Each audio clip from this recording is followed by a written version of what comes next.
Sağlam bir cinsi həyat üçün nə etməli? Təkamül nəticəsində 20-40 yaş arası zaman cinsi həyatın ən sıx yaşandığı, qadın və kişilərin aktiv olduğu yaşlardır. Amma bu yaş aralığının kənarlarında da xoşbəxt bir cinsi həyat yaşamaq mümkündür. Təbiidir ki, yaş artdıqca və uzun illər birlikdə yaşam surəsində cinsi istəkdə azalma, kişilərdə ereksiya və eyakulyasiya problemləri, qadınlarda isə lubrikasiya, yəni qurma problemləri meydana gəlir. Bu kimi faktorlar cinsi həyatı məcburiyyət, tək istiqamətli və rutin hala gətirə bilir.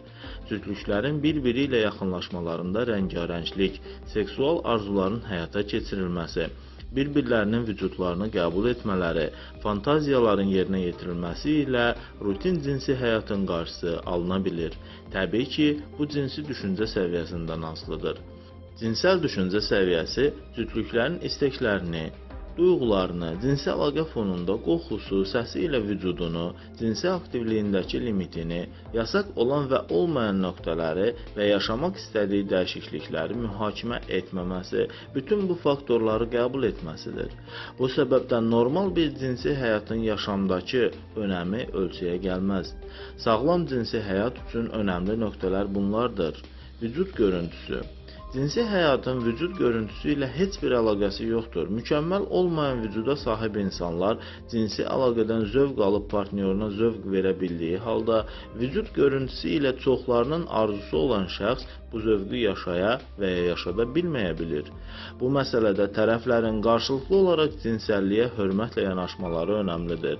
Cinsi əlaqə zamanı cinsi istək, tərəflərin bir-birinə güzəştə gedə bilmə bacarığı, haqlarını dəyərləndirə bilmələri, cinsi məsələlərdə doğru bilgilərə sahib olmaları, yetərli həyəcanı hiss etməmələri, bir-birlərini bütün əlamətləri ilə cəlb etmələri, təqdirə layiq cinsi aktı formalaşdıran pozitiv faktorlar kimi vurğulana bilir. Digər bir nöqtə əylənməkdir.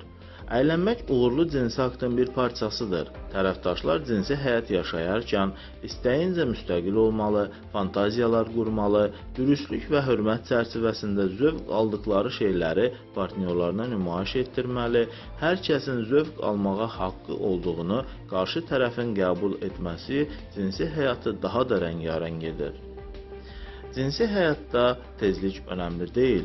Cütlüyün cinsi həyat yaşama aralığı tamamən tərəflərə görə dəyişən bir durumdur. Amma bu fakta söykənib də tezliyi kəskin azaltmaq doğru deyil. Qurulmuş münasibətin qorunması baxımından da, cinsi funksiyaların davamı baxımından da cinsi həyatın tərəfdaşlar tərəfindən istənilən bəlirli bir ritmi olmalıdır. Cinsi həyatda utancaqlığa da yer yoxdur.